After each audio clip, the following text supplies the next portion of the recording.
Hi. Okay, I just wanted to pop on because I just had the most otherworldly, amazing grilled cheese sandwich. I just had a lunch break and decided to create the most amazing food experience of my life. And I was explaining the components and what I made to my friend, and she challenged me. She's like, "See, you even make, you know, food sound like a vision. Like you're such a visionary, Susanna." She's. I'm sure you can think of something to turn it into some kind of lesson or an analogy. And immediately I thought of hungry for love. We're all hungry for love, or we're hungry for something, right? We have this hunger that pops up out of nowhere, and we've got two choices, or maybe three choices. We could ignore it, ignore the hunger. Does that serve you? Does that feed your soul? Pushing away the natural, innate desire for connection, for acceptance, for being seen, for all of who you are? Does denying that, does that pushing that down, does that do anything to elevate you, to evolve you further on this experience we call life? I mean, we're here to experience everything. The ache, the joy, the sorrow, the ecstasy, the steps of going towards something and then falling down flat on our face, experiencing even failure.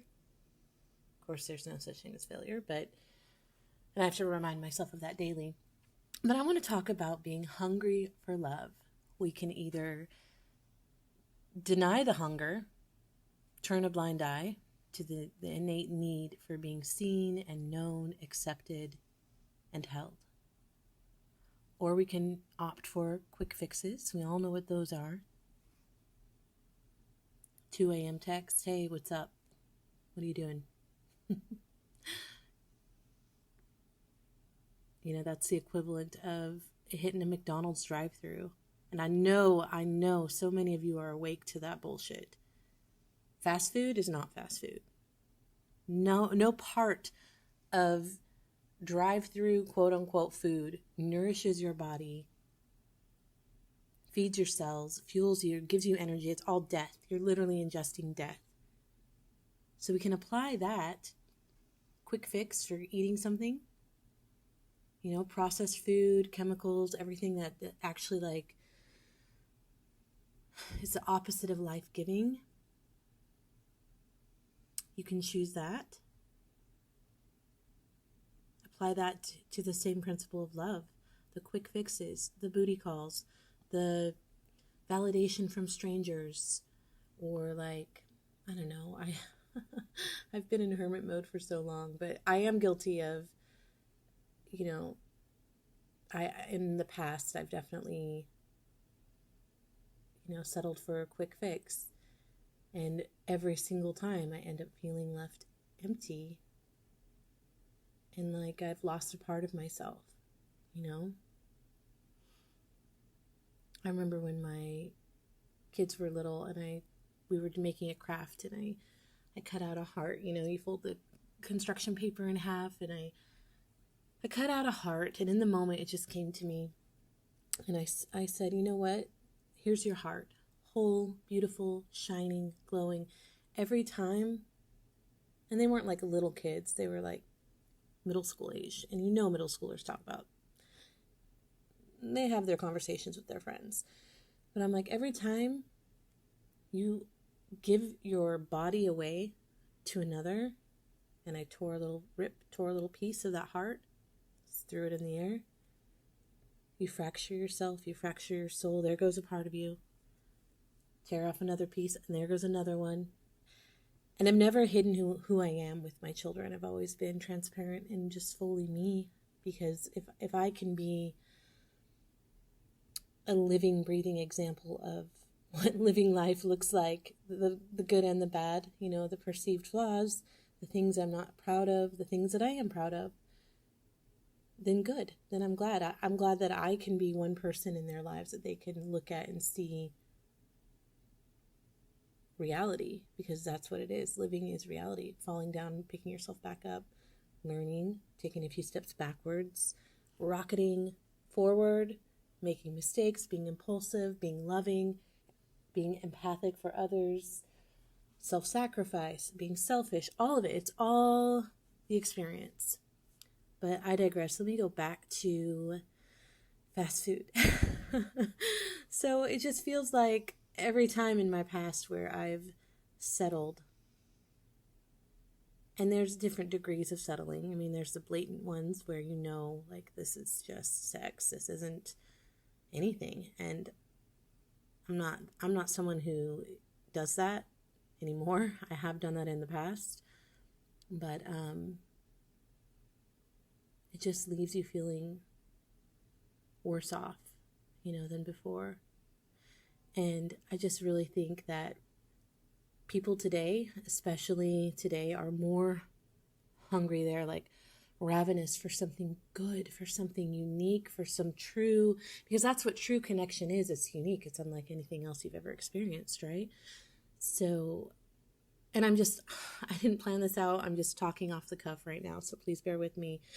But we're so disconnected, especially since all the COVID bullshit, like the social distancing and stand 6 feet away. And I don't think many people realized at the time 6 feet is literally your electrical, I don't know what you call it, but like your heart's electrical reach, like your heart chakra, like connecting, even energetic connection, even the unspoken stuff. Like it's literally there. That energetic field reaches out 6 feet.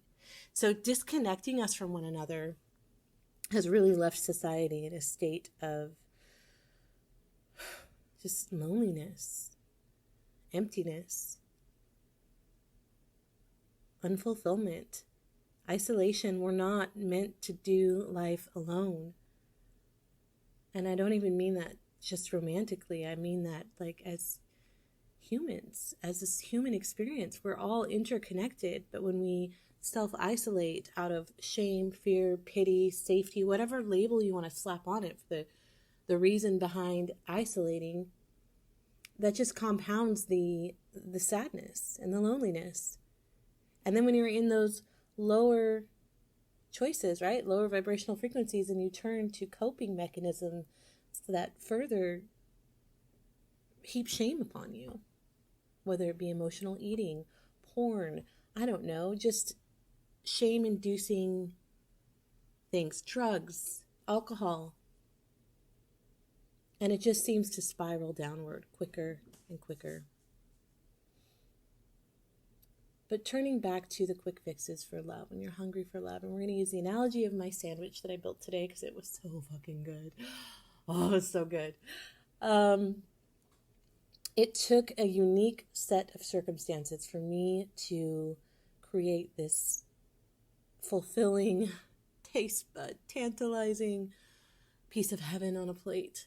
So if you think about all the ingredients, right? Like I used sourdough wheat bread, which I can never find here in Texas for some reason, but my daughter and I ran to the grocery store yesterday to grab a few snacks, and me grabbing a few snacks ended up being like a $300 grocery trip, But I saw some sourdough wheat bread that I used to love when we lived in Oregon. I would always buy that. Portland sourdough was my favorite. Anyways, so I got this bread that I haven't had in years. Grabbed that. I don't know why, but spinach artichoke dip looked good. And I know this is all processed garbage. I know that. But still, the point is like curating a unique set of ingredients to create something so deeply satisfying, rather than ignoring my hunger, which can actually be beneficial at times. Fasting's super healing, but that's a different topic for another day. Ignoring my hunger or settling for a quick fix, like drive-through, like a fast food, actually like toxic waste dump for your cells, or taking the time to be selective on the ingredients that I choose to build with. I know dairy's not like super great for you, but I love dill Havarti cheese, and I was looking through like the specialized cheese section. I could not find any, But I found a little piece of home. Being from Oregon, I found Tillamook cheese. So I grabbed a few different variations of that, some Swiss, some sharp cheddar. I found some white cheddar with green chilies in it. I was like, ooh, this sounds good. I'm going to make a grilled cheese sandwich with this.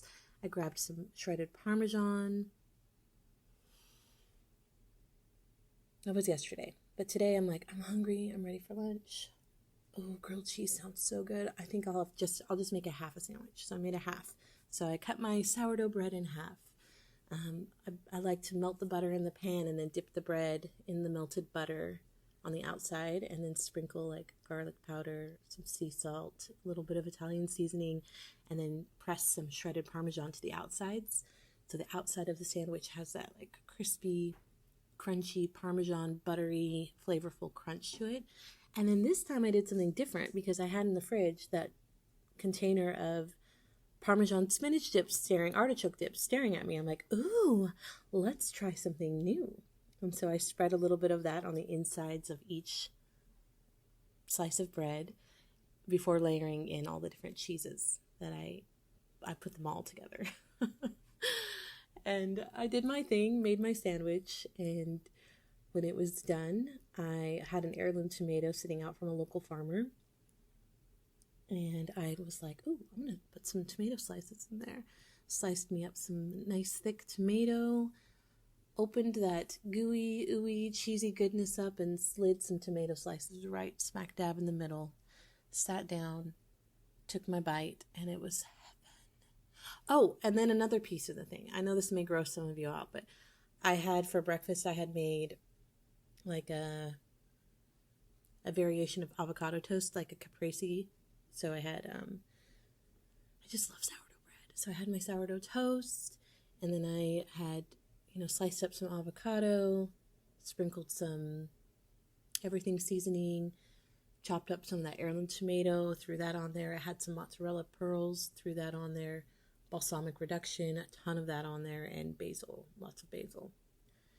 And I had left the plate on the counter by the stove after I ate my breakfast. So my plate was sitting there with it still had like basil and balsamic reduction all over the plate. And I was too lazy to grab a new clean plate. So I put my grilled cheese sandwich. I'm like, that was from a couple hours ago. It's just balsamic, and some seasoning. So I set my sandwich on there and it soaked up the balsamic and the basil, which was an added surprise. An added little, layer of delight to my taste buds. But the point is, I'm making an analogy here. When you are intentional about love, and sometimes you can't, it's like out of your control. It just drops into your lap from out of nowhere.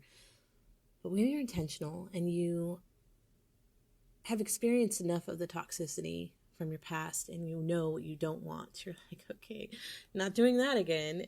Definitely, these are the things that I value, like me valuing my sourdough wheat bread and all the different cheeses. So it's like I've determined what I value and what components I know that me as a person in my makeup that my soul needs to feel fed and feel fulfilled. I know exactly what I want in a partner, in a teammate, and someone to do this thing called life with and to lift each other up, support one another. I know exactly what I want, and I know those components. And the only reason I know what I want is because I know what I don't want. I don't want McDonald's. I don't want to go scratch my back on another human being because I'm lonely or bored or feeling less than in some sort of way. You know what I mean? Just kind of scratching an emotional itch by using another person, because there are emotional, spiritual, psychological, there's so many consequences to just having sex. Sex is not just sex like we are told by society or movies, or our culture may just make it seem that way, but it's not. You're literally becoming one energetically with another being. All their stored trauma, their energy transference, you literally swap energies and trauma, and their DNA becomes embedded in yours forever. It's crazy. All the things involved with that. It's crazy. And I mean, I've already dealt with my own. So back to discussing crafting a quality, one of a kind, intentional soul meal. Something that fuels your cells and feeds your spirit. I spoke about, getting my favorite sourdough bread and then these cheeses, all these different components and ingredients. And then it took the perfect circumstance. Like I had this plate already sitting out with, normally you wouldn't even be like less than ideal. So when we look at ourselves and we're like, okay, this is the, I don't even know how to put words to this. This is the, like my container, right? Like where I'm at any given moment, spiritually, emotionally, physically, mentally. Like, this is a snapshot of my energy of how I can hold love, right? That plate just happened to be there with the residue of leftover balsamic reduction and some basil. And that added just the right touch to my, what I thought was already complete, as is, delicious Parmesan spinach artichoke, white cheddar, chili Swiss, grilled cheese sandwich. It already seemed complete and whole, and then I set it on this plate. So having the right container, having somebody enter your field at just the right moment with just the right emotional landscape and capability of holding you, holding all of you, and even adding their own flavor, intermingling with yours to make the perfect bite. This is so silly, I know, but my friend challenged me. We had a good laugh. I'm like, all right, challenge accepted. Hold my beer. But anyway, I just wanted to pop on here and kind of liken, the fact that we have choices when we're hungry, whether it be for nourishment for our body, connections for our soul. We have choices. There's the easy way out, right? The easy way is not always the best. There's denial. Sometimes I do think denial is healthy, denying yourself like the quick fixes, the Band-Aid validation, the booty calls, the McDonald's, the drive-through garbage toxic shit. Like denying yourself that is good. But denying the need for it, that's no bueno. It's literally just going to build up, and then explode one day. Just come out and blow everything up without warning. So I just want to encourage you, if you're listening to this and you've made it this far, first off, kudos to you. Secondly, if you feel this deep hunger for more, I encourage you to not take the easy way out. First of all, embrace it. Embrace the hunger, acknowledge it, look at it and say, yeah, I see you. There's nothing wrong with you for wanting more, for desiring true connection, for desiring to be seen and held and felt and known and accepted and approved of for all of your parts of you. There's nothing wrong with that. That is just an inherent, that's just built into you. So stop with the shame. No self-shame. We're done with that. Shame is so yesterday. So acknowledge the ache. And then secondly, what are you going to do? Are you going to do the quick fixes? Because saying yes to the booty calls, yes to the random validation from strangers online or people at work or whatever it is, like saying yes to anything less than what you really are hungry for, that's just deepening the ache. It's a false sense of what is the word? Satiating? I can't even say the word. But it's a false sense of fulfillment when you just slap a Band-Aid on something. Really, it takes work. It takes intention. It takes, knowing yourself. It takes failing. It takes, reflecting on past failures, past experiences. I don't even like to call them failures. Past experiences. Everything you glean from each quote-unquote failed experience in love. You do. And you learn and you take little parts with you, little pieces to the puzzle with you to understand yourself deeper.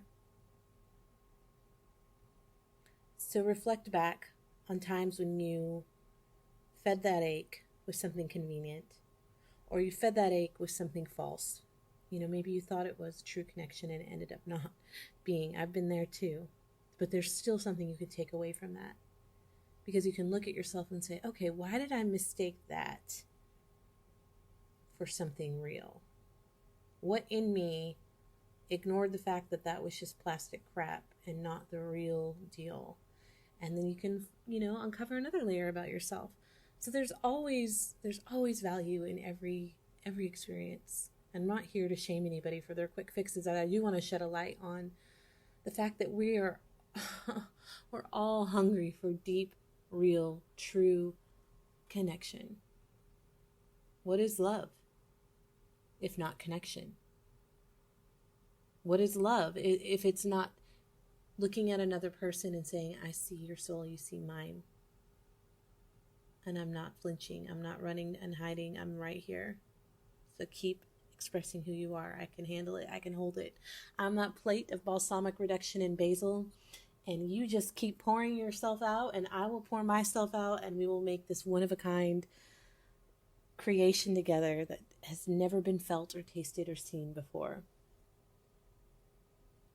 So it takes intentionality. It does take self-discipline to not give in to the cravings for crap. Being intentional. Gathering up what you do know you want, what you do know you value. Gathering those ingredients up.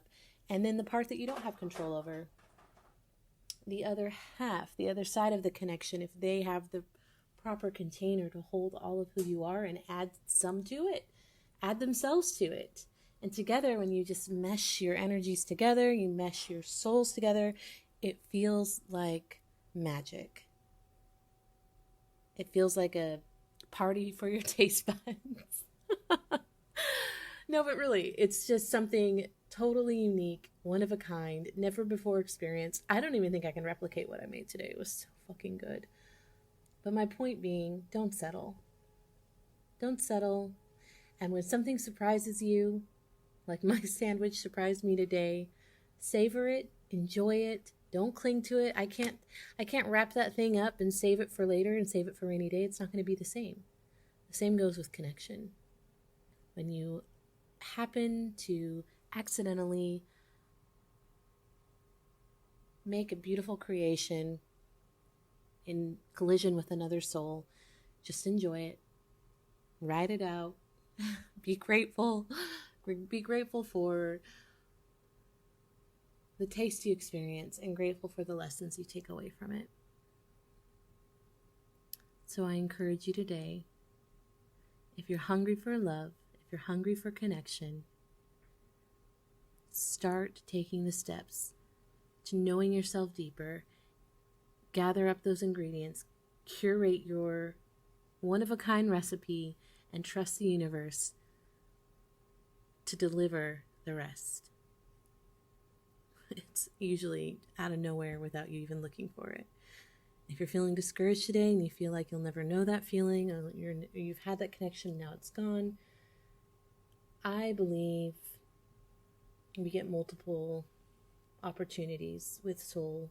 We have soul family out there. It's never just one person completes me. You're complete on your own. But I do think it's rare when two people come together, when they're both each complete, and their completeness sparks this like unique flavor that never could be created otherwise. That's something rare. But you don't have control over that part. So work on your own ingredients, build your sandwich, be intentional. Don't cheapen it. Don't go to McDonald's. Ignore the 2 a.m. texts. Hey, what you doing? If I can do it, you can do it. Hold out for the rare. Hold out for the cosmic collision. It's coming. And it's going to taste so much sweeter than anything you've ever tasted before. Trust me.